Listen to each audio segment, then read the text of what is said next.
Élu, tu n'es pas tombé ici par hasard. Le ciel a lancé une alerte et ton esprit y a répondu. Écoute bien, car ce que je vais te partager risque de tout bouleverser. Être contemples-tu en ce moment un compte bancaire vide en te demandant comment tes rêves pourront un jour correspondre à tes moyens. Mais laisse-moi te dire quelque chose d'audacieux et de vrai. Le ciel t'a déjà déclaré riche bien avant que ton portefeuille ne suive. Le monde peut regarder ton solde actuel et se moquer, mais Dieu, lui, voit l'héritage. Il voit la destinée. Il voit quelqu'un à qui il peut confier davantage. Cette tension que tu ressens, cette pression, ce n'est pas une punition. C'est une préparation. Prépare-toi, car tu es sur le point de vivre un basculement financier et spirituel si soudain qu'il ressemblera à un coup du lapin divin. Un jour, tu pries pour avoir de quoi mettre de l'essence, le lendemain, tu gères des virements à 6 chiffres, et tu entres dans des pièces dont tu n'avais autrefois osé rêver. Mais écoute-moi bien, ce prochain niveau ne concerne pas seulement les chiffres ou les billets. Il parle de discipline, de responsabilité divine, de destinée. À qui l'on aura donné beaucoup, il sera beaucoup demandé. Luc 12, 48. Tu n'es pas simplement béni, tu es investi d'une mission. Et voici la vérité que la plupart refusent d'aborder. Plus de 70% des gagnants de loterie font faillite en moins de 5 ans. Non pas parce qu'ils étaient maudits, mais parce qu'ils n'étaient pas prêts. Ils ont attrapé ce qu'ils ne pouvaient pas porter. Ils ont touché l'abondance sans avoir l'infrastructure intérieure pour la soutenir. Mais toi, cela ne sera pas ton histoire. Tu as traversé une saison cachée pour une raison. Dieu ne t'a pas ignoré, il t'a construit. Pendant que d'autres couraient après les scènes, toi tu étais façonné. Pendant qu'ils postaient sans cesse, toi tu étais transformé. Ce calme que tu as ressenti ces derniers temps, ce silence presque sacré, c'était Dieu qui répétait dans ton esprit ce qui allait devenir familier. Il t'équipait pour porter ce qui vient sans perdre qui tu es. Bien-aimé, je prie que tu prospères à tous égards et que tu sois en bonne santé. Comme ton âme prospère, 3 Jean, 1 contre 2. Vois-tu, la prospérité ne concerne pas seulement l'argent. Elle concerne l'état de ton âme. Tu ne reçois pas simplement de la richesse, tu es transformé en un mouvement de Dieu fait chair. Tu deviens un changeur d'atmosphère, un financier du royaume, une réponse vivante à la prière, désespérée de quelqu'un d'autre. Oui, ton explosion va dérouter les gens. Ils passeront de l'indifférence à vouloir tout savoir sur toi, du rire face à tes luttes à l'imitation de ta force. Laisse-les perplexes, car ce que Dieu s'apprête à faire dans ta vie ne sera pas logique, il fera l'histoire. Maintenant, je te demande quelque chose d'audacieux. Si ton esprit bouillonne, si tu sens la confirmation au plus profond de tes entrailles, proclame-le. Tape 777 dans les commentaires tout de suite, c'est ton signe. Ton accord public avec le ciel que tu es prêt. Prêt à entrer dans ta mission divine, prêt à être digne de confiance, prêt à être transformé. Et ne t'éloigne pas, nous n'avons pas fini. Reste avec moi jusqu'à la toute fin, car nous conclurons par une puissante prière pour aligner ton esprit avec le débordement que Dieu prépare. Allons plus loin. Parlons de ce que signifie vraiment être élu. Parlons de ce que la plupart manquent. La richesse soudaine ne tombe pas simplement comme une bénédiction sur tes genoux. Elle arrive comme un test vêtu des habits de la récompense. Elle sourit comme un miracle, mais elle regarde au fond de ton caractère. Et au moment où la pression se lève, quand tu arrêtes enfin de vérifier ton compte avant chaque achat, c'est là que commence le vrai terrain d'épreuve. Car dans le manque, les limites sont claires. Tu pries avec urgence, tu planifies avec précision. Tu t'appuies sur Dieu parce que tu sais que tu ne peux pas y arriver sans lui. Mais quand l'abondance franchit la porte, elle ne vient jamais seule. Elle amène des choix. Et avec les choix viennent les tentations. Tu ne survis plus, tu navigues dans l'influence, l'accès au pouvoir.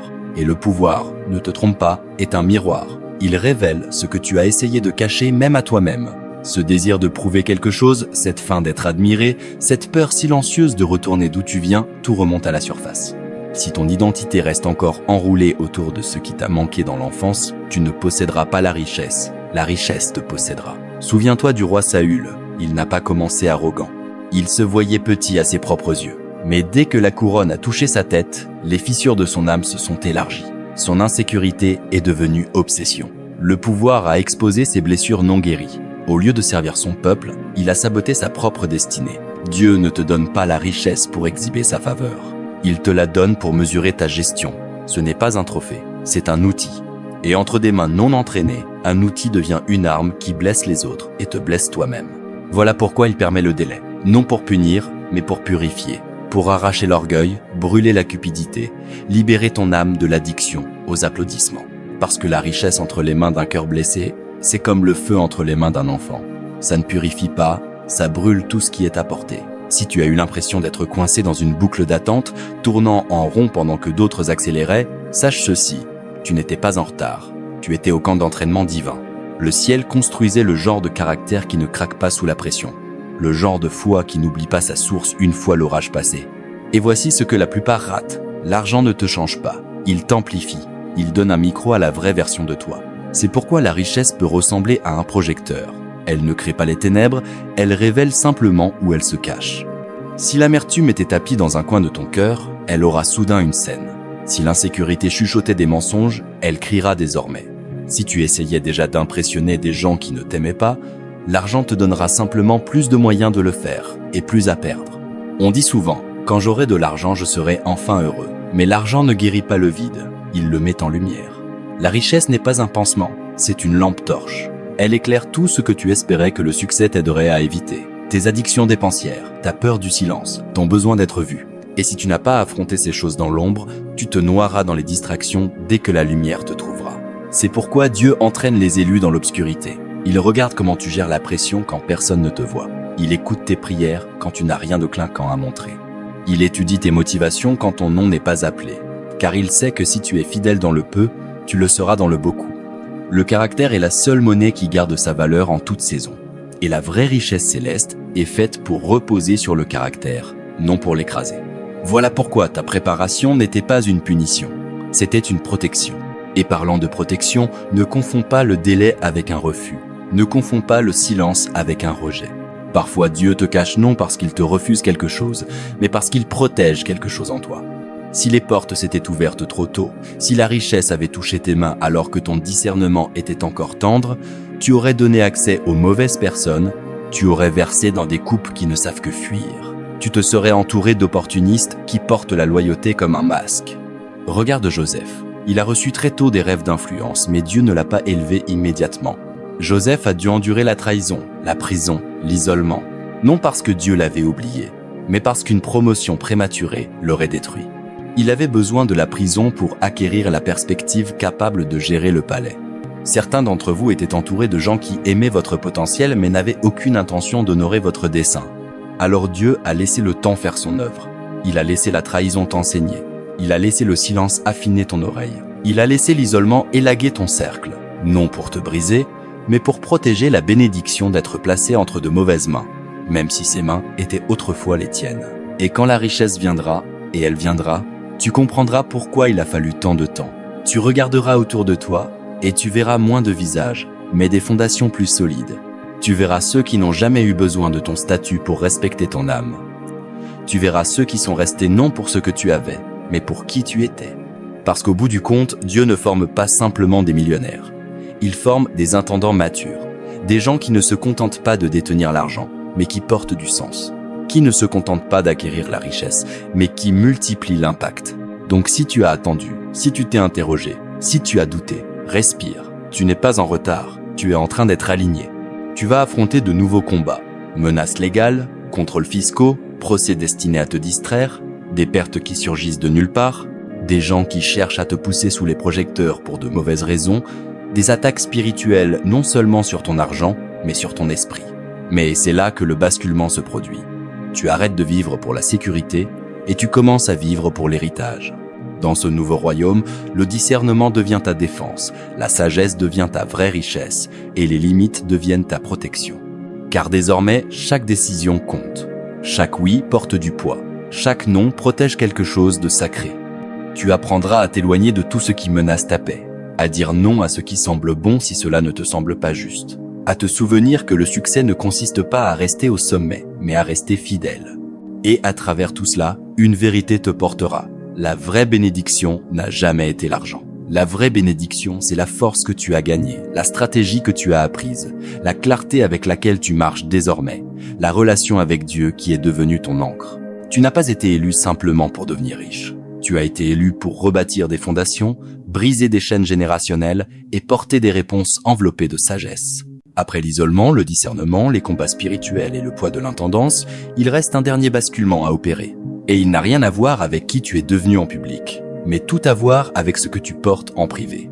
Ce prochain niveau de richesse ne concerne pas la compétition. Il concerne la commission divine. Tu n'es pas positionné pour éclipser les gens. Tu es positionné pour donner plus que des nations entières. Dieu ne t'a pas élevé pour courir après les applaudissements. Il t'a élevé pour répondre à des missions divines. Tu n'as jamais été appelé seulement à réussir. Tu as été appelé à servir à grande échelle, construire ce que les systèmes ont ignoré, financer ce que les églises ne pouvaient pas, restaurer ce que les gouvernements ont oublié. Ce n'est pas un débordement aléatoire, c'est une libération ciblée. Les ressources qui viennent à toi sont destinées à rebâtir des lieux où l'espoir s'est effrité. Quartier, lignée, ministère, cœur. Tu es digne de confiance pour convertir la richesse en guérison, pour devenir un centre de distribution des réponses dont le monde ignorait avoir besoin. Voilà pourquoi la guerre a été si lourde. Parce que la mission est mondiale. Ta richesse ne concerne pas plus pour toi, elle concerne plus à travers toi. Plus de portée, plus de réparation, plus de réveil. Il ne s'agit pas de construire ton nom, il s'agit de construire la vision de Dieu. Oui, cette bénédiction porte un poids, mais c'est un poids sain, un poids honorable, et ton esprit doit s'élever pour l'égaler. Tu n'as pas été élu pour prouver à quiconque qu'il avait tort. Tu as été élu pour remettre droit ce qui était tordu. Ce genre d'appel exige des mains propres et un cœur assez large pour porter des villes entières. Tu entres dans quelque chose de bien plus grand que toi, et c'est là toute la beauté. Tu ne vas pas seulement laisser un héritage, tu vas réécrire les règles. Mais en montant, ne sois pas surpris quand le passé refait surface, non pour t'aider, mais pour te tester. Car la richesse soudaine n'attire pas seulement la faveur. Elle attire aussi les vieilles blessures qui n'ont jamais reçu de guérison.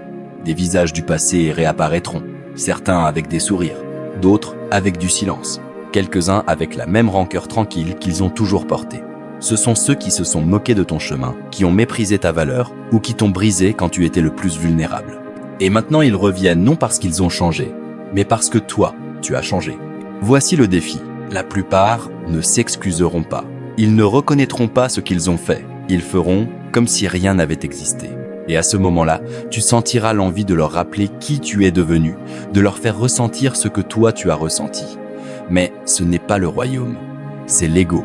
Et l'ego est trop petit pour le manteau que tu portes. La vraie royauté n'a pas besoin de vengeance, elle choisit la libération. La richesse te donne des options, mais la plus grande pourrait bien être celle-ci. Vas-tu punir ou vas-tu pardonner? Pas pour eux, pour toi. Car le non-pardon est une dette spirituelle, et aucune somme d'argent ne peut annuler ce que l'amertume continue de facturer à ton âme. Tu n'as pas à laisser tout le monde revenir, mais tu dois lâcher la douleur. Non parce qu'ils le méritent, mais parce que tu es trop grand pour continuer à porter ce qu'ils ont cassé. Le vrai flex, ce n'est pas la vengeance, c'est la paix. Le pardon est la couronne que tu portes quand tu as dépassé le besoin d'être compris. Et en entrant dans cette liberté, un dernier mensonge pourrait essayer de te suivre. Le mensonge que tu n'as pas ta place ici. Car crois-le ou non, quand la richesse atterrira enfin, quand les prières deviendront réalité, quand la plateforme s'élargira et les ressources se multiplieront, tu pourrais entendre une petite voix dans ta tête. Es-tu sûr que c'est pour toi? Au début, ça ne ressemblera pas à la peur, ça ressemblera à de l'humilité. Mais ce n'en est pas. C'est le résidu d'avoir été trop longtemps mis de côté. Tu as passé tant d'années en tant qu'outsider que maintenant que tu gagnes, ton mental n'a pas encore suivi. Tu doutes de ta place. Tu te sens coupable d'avoir plus. Tu te demandes si c'était un coup de chance. Tu commences à te faire petit pour que les autres ne se sentent pas petits. Mais écoute clairement, tu n'es pas un imposteur. Tu es une réponse. Tu n'as pas triché pour arriver ici. Tu as été forgé dans le feu pour cela. Le travail n'a pas toujours été visible. L'effort n'a pas été publié en ligne. Mais Dieu l'a vu. Il a vu les nuits où tu as pleuré tout en continuant à construire. Les jours où tu as donné alors qu'il ne te restait rien. Les saisons où tu es resté obéissant alors que personne n'applaudissait. Ce n'est pas de la chance, c'est de la légitimité. Le syndrome de l'imposteur est un mensonge venu du puits, car le ciel ne finance jamais par erreur ce qu'il n'a pas d'abord affiné. Tu as été choisi, désigné, non au hasard, mais intentionnellement. Non seulement pour la richesse, mais pour la responsabilité. Alors ne recule pas, ne plie pas, ne disparais pas juste pour mettre les autres à l'aise. Tiens-toi dans ce que Dieu t'a donné. Non avec arrogance, mais avec autorité. Tu as ta place ici, non à cause de ce que tu possèdes, mais à cause de qui tu es en train de devenir. Tu n'es pas tombé par hasard sur cette table, elle a été dressée pour toi. Et maintenant que tu y es assis, apporte ta foi, apporte ta sagesse, apporte ton cœur guéri et mange avec assurance. Le ciel ne gaspille jamais ses ressources. Et Dieu n'investit jamais dans ce qu'il ne peut pas faire confiance. Tout ce qui t'a mené jusqu'ici avait un but. Le silence, la pression, le processus, ce n'était jamais une punition. C'était une préservation. Et maintenant, alors que tu te prépares à entrer dans la plénitude de ce que Dieu a promis, comprends ceci. Tu n'as pas été caché par manque de valeur, mais parce que ta valeur était trop sacrée pour être mal utilisée. Dans un monde qui cherche à monnayer le potentiel et à commercialiser l'onction, Dieu t'a gardé à l'abri, couvert par sa main. Non parce que tu n'étais pas prêt, mais parce que la pièce ne l'était pas. Si ton nom avait été révélé trop tôt, on l'aurait manipulé sans soin. Tes dons auraient été emballés et vendus. Ta pureté exploitée pour le profit, ton dessein plié pour servir la plateforme de quelqu'un d'autre. Alors il t'a caché, protégé, non de la visibilité, mais de la manipulation. Tu n'as pas été oublié, tu as été préservé. Et maintenant, après tout ce que tu as traversé, tu n'as plus besoin de validation pour connaître ta valeur. Tu as trop vu, trop guéri, trop grandi en sagesse pour laisser l'approbation dicter ta direction. Dieu a attendu que tu ne sois plus à vendre, afin que, quand les systèmes viendront frapper à ta porte, ils ne puissent pas te contrôler, que le projecteur ne puisse pas te séduire, que les offres ne puissent pas te piéger. Parce que maintenant tu sais qui tu es. Et plus important encore, tu sais qui tu n'es pas. Voilà pourquoi ce qui vient à toi n'est pas seulement de la richesse. C'est une déclaration divine, une proclamation que tu as été investi, non acheté. Ce n'est pas une faveur que tu as dû négocier. C'est une provision pure, née de l'alignement, de l'obéissance et de l'intégrité silencieuse. Et ce qui est pur ne peut pas être empoisonné. Ce qui est scellé par le ciel ne peut pas être saisi par l'homme. Mais ne crois pas que cela se limite à de l'argent qui tombe sur ton compte. Quelque chose de bien plus grand est en train de se former. Tu deviens une ressource vivante. Le basculement qui se produit n'est pas seulement financier, il est mental, émotionnel, spirituel. Tu ne reçois pas simplement la richesse, tu apprends à la porter, à construire avec elle, à la protéger, à la multiplier d'une manière qui honore Dieu et bénit ceux qui ne pourront jamais te rendre l'appareil. Car la vraie richesse n'est pas dans ce que tu dépenses, mais dans ce que tu résous. Dieu t'entraîne à devenir la personne qui n'accumule pas seulement, mais qui active. On t'enseigne à gérer des systèmes, pas seulement à passer une carte. Tu gagnes en intelligence financière, en maturité émotionnelle, en clarté spirituelle, afin que la bénédiction ne t'écrase pas quand elle arrivera. Et elle arrive. Mais quand elle arrivera, tu sauras déjà comment bouger. Pourquoi ? Parce que ce n'est pas seulement une saison d'augmentation, c'est une redéfinition d'identité. Tu ne deviens pas riche. Tu deviens quelqu'un qui crée de la valeur partout où il passe. Des idées naissent à travers toi. Des stratégies coulent de toi. La guérison générationnelle se met en mouvement à cause de toi. Tu n'es pas le point final de la bénédiction, tu es le canal. Un vaisseau choisi pour rebâtir ce que les systèmes ont laissé tomber, restaurer ce que la religion a rejeté et réorienter des lignées entières vers la liberté. Alors quand la richesse se présentera, marche en elle. Non pour prouver quoi que ce soit, non pour t'intégrer, non pour flamber, mais pour financer le changement, porter l'héritage, briser les cycles. Parce que le monde a assez de gens riches. Ce dont il a besoin, ce sont d'intendants guéris, entiers, sains, des gens comme toi. Maintenant que ton esprit a été remué et ta vision élevée, descendons cette parole jusqu'au sol de ta vie quotidienne. Car la transformation ne se produit pas seulement dans les grands moments, elle se produit dans les petits choix sacrés, répétés avec constance. Tu n'as pas besoin d'avoir tout compris, mais tu dois commencer. Commence ici. Réserve chaque matin 15 minutes de silence. Pas de musique, pas de bruit, pas de scroll, juste toi, ton souffle et la présence de Dieu. Dans ce silence, pose cette unique question. Que veux-tu que je porte aujourd'hui ? Laisse cette question ancrer ta journée, car avant de porter la richesse, tu dois porter la sagesse. C'est là que naît le discernement, dans le calme, pas dans la foule. Ensuite, prends un carnet et écris 3 choses que tu dois lâcher pour pouvoir recevoir. Peut être une rancune, une ancienne identité ou la peur d'être vu. Sois honnête. Ce n'est pas une performance, c'est la liberté. Ce que tu ne lâches pas ne te lâchera pas. Et si tes mains sont pleines de ce qui t'a blessé, elles ne seront pas prêtes à tenir ce qui te guérit. Puis passe à l'action pour la guérison. Choisis une personne à pardonner, même en silence. Tu n'as pas besoin de ses excuses. Tu as besoin de ta paix. Dis son nom à voix haute. Bénis-la, libère-la. Non parce qu'elle avait raison, mais parce que tu es prêt à être libre. Pardonner n'est pas oublier, c'est délier. Cela dégage le chemin pour que la bénédiction te trouve sans fardeau. Enfin, il est de commencer à transformer ton état d'esprit en suivant la trace de ta générosité. Chaque semaine, note un acte intentionnel de don, aussi petit soit-il. Temps, gentillesse, sagesse ou ressources, cela muscle ton intendance. N'attends pas que les millions arrivent. Entraîne-toi maintenant, car Dieu multiplie ce qu'il trouve en mouvement. Ton obéissance aujourd'hui est la graine de ton débordement demain. Tu n'as pas besoin d'une scène, tu n'as pas besoin de projecteur. Tu as juste besoin de reddition, de petits pas, d'un alignement quotidien et d'un cœur qui dit « Dieu, fais-moi confiance pour plus ». Non pour être vu, mais pour servir. Ce ne sont pas seulement des habitudes, ce sont des habitudes saintes. Et elles te préparent à l'abondance qui ne change pas seulement ta vie, mais qui change le monde à travers toi. Maintenant que tu as fait ces pas, même en silence, même en tremblant, sache ceci. Tu as déjà commencé à marcher en alignement avec ta mission divine. Ce qui est devant toi n'est pas seulement le succès, c'est un sol sacré. Tu ne reçois pas simplement la richesse, tu deviens richesse en mouvement. La graine que Dieu a plantée en toi pendant les saisons cachées est en train de percer la terre maintenant. Non pour le spectacle, mais pour le service. La même lumière qui semblait autrefois lointaine se lève désormais en toi. Et aucun système, aucun retard, aucun doute ne peut éteindre ce que le ciel a ordonné. La bénédiction du Seigneur rend riche, et il n'y ajoute aucune douleur. Proverbe 10:22. Que cela soit ton encre. Tu n'es pas là pour courir après la richesse. Tu es là pour porter la restauration. Et maintenant, alors que ton esprit se stabilise et que tes mains s'ouvrent, scellons cette parole par la prière. Inclinons la tête et ouvrons notre cœur devant le Seigneur. Que ceci ne soit pas seulement des mots prononcés, mais un échange saint. Où que tu sois, calme ton esprit. Respire profondément et entre dans ce moment avec révérence.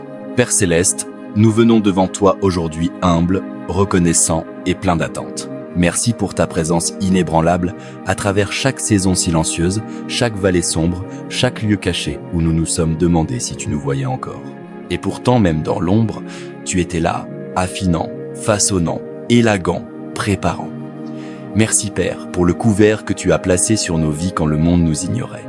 Merci de n'avoir pas exposé nos dons à des systèmes qui les auraient exploités. Merci pour les retards qui étaient en réalité des boucliers divins et pour le silence qui était rempli de ton murmure. Merci pour le poids de cet appel, pour l'huile qui ne vient que de l'écrasement et pour la sagesse qui ne vient que de marcher avec toi dans l'obscurité.